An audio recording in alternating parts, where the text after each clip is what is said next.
తొర్రూరులో ఇరు పార్టీల మధ్యలో ఘర్షణ ఎందుకు వచ్చింది? అంత ఉత్కంఠ పరిస్థితి ఎందుకు ఏర్పడింది? అక్కడ బీఆర్ఎస్ పార్టీ అక్కడ గెలిచినప్పటికీ కాంగ్రెస్ పార్టీ యొక్క హంగామా ఏంది, కాంగ్రెస్ గూండాల యొక్క అరాచకాలు ఏందన్నట్టుగా నిన్న ప్రతి విషయాన్ని ప్రతి ఫుటేజ్ని మనం చూసుకోవడం కూడా జరిగింది. ఎందుకని ఈ విధంగా గొడవలకు దిగిర్రు, దేనికోసమని ఇంత హంగు ఆర్భాటాలు చేశారు? ఓడిపోయినప్పటికీ కాంగ్రెస్ పార్టీ ఏం మొహం పెట్టుకొని ఈ చిల్లర వ్యవహారాలు ఈ గూండా రాజకీయాలు దిగింది. ఓ లెక్కని చెప్పుకుంటే పాలకుర్తి ప్రజలు అక్కడ ఉన్న కాంగ్రెస్ పార్టీని తిరస్కరిస్తూ ఉన్నారు. అక్కడ ఏ లెక్కన కూడా కాంగ్రెస్ పార్టీ గెలవకూడదు, ఆ ఏరియాలో కూడా యశస్వి రెడ్డి అవపడకూడదు అన్నట్టుగా అక్కడున్న ప్రజలు పూర్తి స్థాయిలో మొన్న తొర్రూరు ఎలక్షన్ జరగడంతో అదే మున్సిపాలిటీ ఎన్నికల్లో మొత్తం 16 వార్డులు ఉంటే బీఆర్ఎస్ పార్టీకి 9 వార్డులతోటి ఘన విజయాన్ని కూడా ఇవ్వడం కూడా జరిగింది. దాంతో యశస్వి రెడ్డికి మానసికంగా కృంగిపోయి ఏం చేయాలో అర్థం కాక అక్కడ ఉన్న గెలిచిన కొందరు అభ్యర్థుల్ని 3 కోట్లతోటి కొనుక్కునే డిమాండ్ ప్రక్రియని మొదలుపెట్టారు. అయితే ఎర్రబల్లి దాకర్రావు గారు అక్కడ ఎంటర్ అవ్వడానికి గల కారణం ఏంది, ఇంత గొడవలు జరగడానికి గల కారణం ఏంది అంటే మీరు ఒకటి తెలుసుకోవాలి. పౌరసత్వం లేని, ఆధార్ కార్డు అడ్రస్ లేని ఝాన్సీ రెడ్డి గారు ఆ యొక్క చైర్పర్సన్స్, వైస్ చైర్పర్సన్స్ ఎన్నికలు జరిగే ప్రక్రియలో ఆవిడ గారికి ఎంట్రీ ఉంటుంది, కానీ ఎర్రబల్లి దాకర్రావు గారికి ఉండదా? ఫస్ట్ పాయింట్ ఇది. సెకండ్ వన్ వచ్చేసి ఎక్స్పీసీఓ ఓట్ని, ఈ ఎక్స్పీసీఓ ఓట్ని అన్యాయంగా అవినీతిగా ఒక దొంగల్లాగా ఓటేయడం కూడా జరిగింది. అది ఎవరు వేశారంటే వరంగల్ ఎంపీ కడియం కావ్య గారు. తన ఓటు గతంలో 2025 సంవత్సరం నాటికి అదే జీడబ్ల్యూఎంసీలో అదే వరంగల్లో ఆవిడ ఓటుని అక్కడ వినియోగించుకోవడం జరిగింది. అక్కడ వినియోగించుకున్నప్పటికీ ఆ ఓటుని మార్చే అవకాశం ఉండదు. మళ్ళీ కడియం కావ్య గారు ఏం చేశారంటే అక్కడ ఓటుని రద్దు చేసుకుని తొర్రూరులో ఎక్స్పీసీఓ ఓటుని నమోదు చేయడానికి ఇల్లీగల్గా, అంటే ఏమంటారు దాన్ని, రూల్స్ని అతిక్రమించి ఎన్నికల కమిషన్ ఉల్లంఘన చేసి ఇలాంటి కొన్ని ప్రయత్నాలు చేసి కింద మీద పడి ఒక ఓటు యశస్వి రెడ్డి గారు వేశారు, మరో ఓటు ఎంపీ కడియం కావ్య గారు వేశారు, మరో ఓటు ఇక మరొక అభ్యర్థిని తీసుకొచ్చే కార్యక్రమం దిశగా ఎమ్మెల్యే యశస్వి రెడ్డి గారు ఒక్కో కౌన్సిలర్కి 3 కోట్ల రూపాయలు ఇచ్చే దిశగా ప్రయత్నం చేసే వ్యవహారాలను కూడా మనం చూడడం కూడా జరిగింది. మరి ఇంత అవినీతిగా ఇంత దొంగతనంగా ఎక్స్పీసీఓ ఓట్ని వినియోగించుకోవాల్సిన అవసరం ఏమొచ్చింది? దీనికోసమే వచ్చింది లోళ్ళు. అక్కడ అట్లా ఇస్తారు. పోలీసులకు తెలియదా, అక్కడ ఉన్న అధికారులకు తెలియదా, అక్కడ ఉన్న ఆర్డీఓ కావచ్చు, అక్కడ ఉన్న తహసీల్దార్ కావచ్చు, కలెక్టర్లు కావచ్చు, అధికారులు కావచ్చు, వీళ్ళందరికీ తెలియదా అనుకొని నిన్న బీఆర్ఎస్ పార్టీ వాళ్ళు తమదైన శైలిలో వాళ్ళు ఇదే ఎలక్షన్ కమిషన్కి కడియం కావ్య గారి పైన వారి ఓటుని తిరస్కరించాలి తక్షణమే అనుకుంటూ ఒక లేఖను కూడా ఇవ్వడం కూడా జరిగింది. అయితే ఎన్నికల కమిషన్ స్పందించదు, అధికారులు స్పందించరు, ఎవరు కూడా స్పందించరు.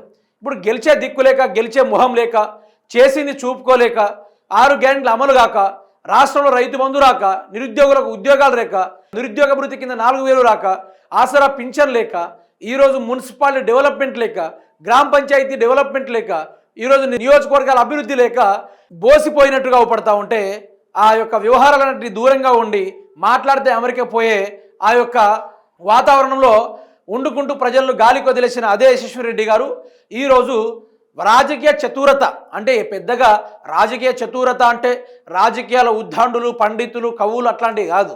ఆవిడ గారు ఏం లేదు, గెలిస్తే ఓ లెక్క, గెలవకుంటే ఇంకో లెక్క.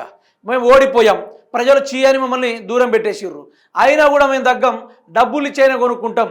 ఈరోజు కౌన్సిలర్ని కొనగలరు, కానీ ప్రజల యొక్క అభిమానాన్ని ఎప్పుడు కూడా యశస్వి రెడ్డి కొనలేరు, దక్కించుకోలేరు కూడా. ఈరోజు కూడా నిన్న వాయిదా పడింది, ఈ రోజుకి నిన్న వాయిదా పడింది, ఈరోజు డిక్లేర్ కాబోతుంది. అసలు ఎవరిది ఉంది, అసలు అక్కడ ఎవరు గెలవబోతున్నారు అనే దానికి ఈరోజు క్లియర్ కట్గా డెసిషన్ కూడా రాబోతూ ఉంది. అక్కడ నిన్న వాతావరణం చూసుకుంటే కాంగ్రెస్ కార్యకర్తలు మరీ వీధి రౌడీల లెక్క, వీధి గూండాల లెక్క ప్రయత్నించడు, లేకుంటే ఓడిపోయినా కూడా ఎర్రబల్లి దయాకర్రావు గారి యొక్క పవర్ తగ్గలేదనుకుంటే నినాదాలు ఇచ్చారు.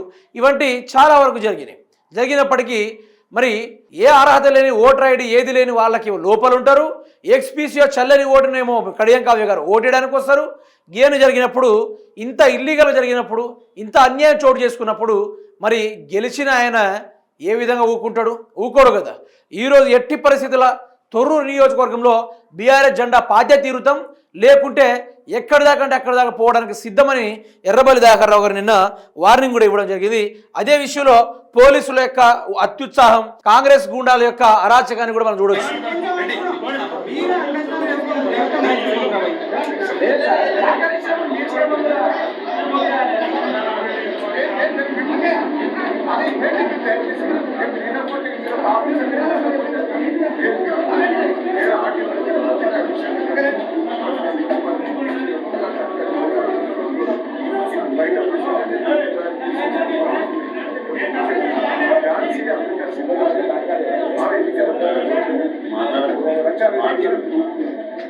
అమెరికా ఆరు వచ్చి ఆరు కూర్చొని ఒక్కొక్క కౌన్సిలర్ ఇచ్చి నేను 2 కోట్లు ఇస్తాను 3 కోట్లు ఇస్తాను వ్యాల్యూ ఇస్తాను మీరంతా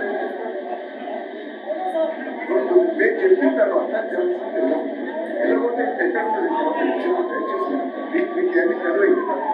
అన్ని తెలియదు మీ మంచితనం నాకు దయచేసి నా గురించి కూడా మీకు తెలుసు అక్కడ పక్కబడి కాదు ఇప్పటికీ అనిపిస్తుంది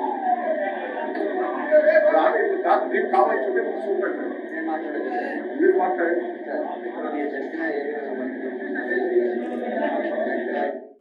దయాకర్రావు గారు చెప్పింది ఏంటంటే, ఇప్పుడు మీరేమో నన్ను దూరం పెడతా ఉన్నారు, అక్కడి నుంచి బయటికి తీసుకొస్తా ఉన్నారు, మరి అడ్రస్ లేదు, ఆధార్ కార్డు లేదు, సిటిజన్షిప్పే లేదు, పాలకుర్తి తిరిగే అర్హతే లేదు, అలాంటి ఝాన్సీ రెడ్డి గారు వచ్చి ఈరోజు మా యొక్క కౌన్సిలర్లని 3 కోట్ల గుంట 2 కోట్ల గుంట అంటే ఆవిడ గారు లోపల ఇట్లా ఉంచుతున్నారు. ఆవిడ గారు ఎలక్షన్ నిబంధనలు ఉల్లంఘించుకుంటూ ఆవిడ గారు తిరుగుతూ ఉంటే ఇదెక్కడి పద్ధతి, నా గురించి మీకు కూడా తెలుసు అనుకుంటూ ఎర్రబెల్లి దయాకర్రావు గారు వార్నింగ్ ఇవ్వడం జరిగింది. అయితే ఈ లెక్కన వీళ్ళు కాంగ్రెస్ పార్టీ వాళ్ళ అధికారం ఉంది, పోలీస్ బలగాలు మా చేతిలో ఉన్నారు, మేము చెప్పినట్టే ఉంటారు, కాంగ్రెస్ కార్యకర్తల్ని వదిలేస్తే వాళ్ళే చూసుకుంటారంటే కాంగ్రెస్ కార్యకర్తలది వీపులు పలగొడతారు. ఎవరు? అదే బీఆర్ఎస్ పార్టీ వాళ్ళంతా ఈజీగా లెక్కలు తీసుకుంటున్నారు. యశస్విని రెడ్డి గారు, ఆవిడ గారికి తెలంగాణ ప్రాంతం గురించి తెలియదు, ఆవిడ గారికి తెలంగాణ గడ్డ యొక్క ప్రజల సమస్యలు తెలియదు, తెలంగాణ రాష్ట్రం ఎట్లా ఏర్పడిందో ఆవిడ గారికి తెలియదు. ఈరోజు ప్రతి ఒక్కరూ ఉద్యమకారులు, తెలంగాణ రాష్ట్రంలో ఉన్న వాళ్ళు ప్రతి ఒక్కరు ఉద్యమకారులు.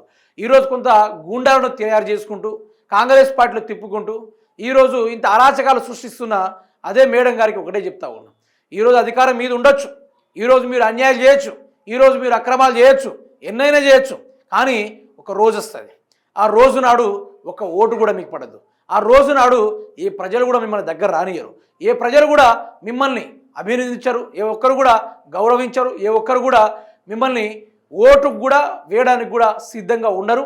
ఆ రోజు కూడా వస్తుంది. ఇక యశస్విని రెడ్డి గారి యొక్క అండ చూసుకొని ఎవరైతే నిన్న గూండాల కన్నా దారుణంగా ప్రయత్నం చేసిన కొందరు కాంగ్రెస్ పేడు బ్యాచ్ వాళ్ళైతే ఎవరు ఉన్నారో వాళ్ళకు మాత్రము బాజప్తగా ఎదురు దెబ్బ తగిలే అవకాశం ఉంటుంది, దాంట్లో తగ్గేది లేదు. నిన్న కొందరు ప్రముఖుల నాయకులపైన అదేవిధంగా వాళ్ళ యొక్క ఉద్యమకారులపైన ప్రతి ఒక్కరు చేతులు వేయడం కూడా జరిగింది. అది కూడా ప్రతిదీ వాళ్ళు నోట్ చేసుకున్నారు. కానీ ఒక రోజు వస్తుంది, ఒక రోజు వచ్చినప్పుడు మీరు కాళ్ళలో మోకరిల్లినా వాళ్ళ కాళ్ళలో పట్టుకొని కన్నీళ్లు గార్చినా కూడా ఆనాడు వదలరు. దయచేసి నిజాయితీ వైపు ఉండండి, న్యాయం వైపు ఉండండి. ఈరోజు వాళ్ళు గెలిచింది వాళ్ళు, ఈరోజు డిక్లేర్ అయింది కూడా వాళ్ళు. ఎక్స్పీసీఏ ఓటు ఎప్పుడు వస్తుంది? ఆ మాత్రం చదువు లేని ఉన్నారా? అంత చదువు లేని వాళ్ళు ఎమ్మెల్యేకి ఎట్లా అయ్యారు? మరి ఆ మాత్రం నాలెడ్జ్ లేని వాళ్ళు ఎమ్మెల్యే ఎట్లయితారు ఎమ్మెల్యేగా?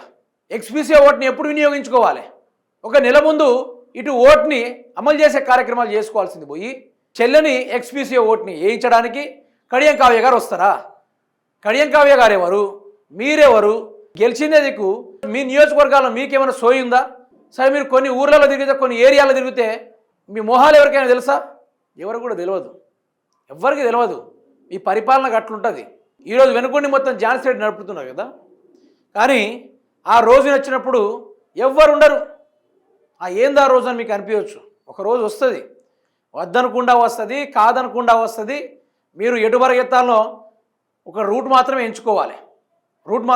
నిన్న కొందరు ఇక్కడ బీఆర్ఎస్ నాయకులు చెప్తా ఉన్నారు, మా మీద ఎవరైతే దౌర్జన్యానికి దిగి మా మీద చేతులు వేయడానికి కార్యక్రమాలు చేశారో వాళ్ళ వీపుని భద్రంగా ఉంచుకోండి ఇక నుంచి అనుకుంటూ నిన్న వార్నింగ్ కూడా ఇవ్వడం జరిగింది.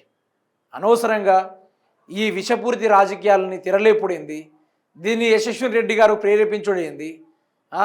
మేము గొడవలు కాకుండా చూస్తున్నాం, మేము తలుసుకుంటే ఏదైనా చేయగలమంటే ఏం చేస్తారు? ప్రజలు పరిపాలన చేస్తూ ఉన్నారా? రౌడీ రాజ్యాలను తిరలేపుతూ ఉన్నారా? ఇదేనా ప్రజాపాలన అంటే? ఇదేనా నిన్న చూసిన వ్యవహారమేనా? యశస్విని రెడ్డి గారు చదువుకున్నారా? మీకు చదువు వచ్చా? మీకు రాజ్యాంగం పట్ల కానీ లేకుంటే తెలంగాణ రాష్ట్ర ఉన్న ఎన్నికల కోడ్ మీద కానీ ఏమైనా అవగాహన ఉందా? ఉంటే ఎక్స్పీసీ ఓటు గురించి మీకు తెలియదా? అది ఒక గెలుపేనా? ఇద్దరు ముగ్గురిని కొని గెలుచుడు ఒక గెలుపేనా? ఇట్లాంటి గెలుపుని గెలుపు అన్నారు, గెలుపు అస్సలే అన్నారు. యశస్వి రెడ్డి గారు చెప్పేది మీకే, దాన్ని గెలిపే అన్నారు. అట్లాంటి మీరు చైర్పర్సన్ అయినా కూడా ఆ మున్సిపాలిటీ మీరు కైవసం చేసుకున్నా ₹1 కూడా ఒరగదు, దండగా, శుద్ధ దండగా.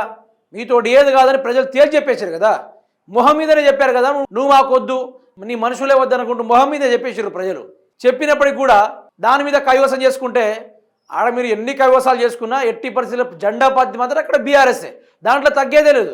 ఒకవేళ మీరు జెండా వాదినా కూడా మీతో పెద్ద ఒరిగేదేం లేదు. అక్కడ మళ్ళీ దిగేది ఎర్రబల్లి దయాకర్ రావు గారి, పరిపాలన చేసేది కూడా దయాకర్ రావు గారే. ఎందుకంటే మీరు గెలిచిందే దిక్కు అమెరికాలో ఉంటారు, మీరు గెలిచిందే దిక్కు పోయి ఫామ్ హౌస్లో ఉంటారు తప్ప మీరు ప్రజలు ఎక్కడైనా పరిపాలన చేసినట్టుగా ఎవరైనా ఒక్కరైనా చెప్తే దేనికంటే దానికి ఉందా? ఎక్కడైనా అభివృద్ధి జరిగిందా? పాలకుర్తిలో ఎక్కడ తట్టడి మట్టి కూడా ఎక్కడైనా పోసారా అంటే ఎక్కడ కూడా లేదు.